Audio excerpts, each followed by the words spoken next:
খবর 24 সাথে আপনাকে স্বাগত। নতুন নতুন খবর জানার জন্য আমাদের চ্যানেলে চোখ রাখুন। নমস্কার দর্শক বন্ধুরা, স্বাগত আমাদের এই চ্যানেলে। 20,000 কোটি টাকার দুর্নীতি, কিন্তু তার প্রমাণ কোথায়? রেশন বন্টন দুর্নীতি মামলায় আদালতের বিচারকের প্রশ্নের মুখে ইডি। বিচারক প্রশ্ন করেন, রেশন বন্টনে 20,000 কোটি টাকার দুর্নীতি হয়েছে বলছেন, মৌখিক বয়ান ছাড়া তার প্রমাণ কোথায়?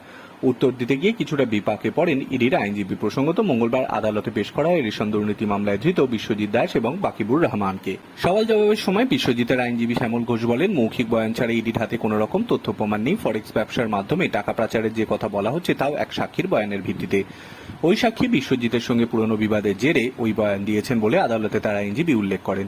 তার বক্তব্য, আর্থিক লেনদেন সংক্রান্ত যাবতীয় তথ্য আদতে সেই ব্যক্তির মোবাইল থেকে, নথি থেকে মিলেছিল। জনৈকী সেই ব্যক্তি এখন দুবাই চলে গিয়েছেন বলে বিচারককে জানানো হয়। কিন্তু মৌখিক ছাড়া দুর্নীতির যথাযথ প্রমাণ চেয়েছেন বিচারক। আদালতে এই প্রশ্নের ভিত্তিতে 5ই জুলাই উত্তর দেবে ইডি। প্রসঙ্গত, গত এপ্রিলে রেশন দুর্নীতি মামলা সংক্রান্ত তৃতীয় চার্জশিট আদালতে জমা করে ইডি। ব্যবসায়ী বিশ্বজিৎ দাস এবং তার বৈদেশিক মুদ্রা বিনিময় সংস্থার বিরুদ্ধে অতিরিক্ত চার্জশিট জমা দেওয়া হয়। চার্জশিটে ইডি উল্লেখ করে 2014-15 সালে রেশন দুর্নীতির 350 কোটি টাকা দুবাইয়ে পাঠানো হয়েছে।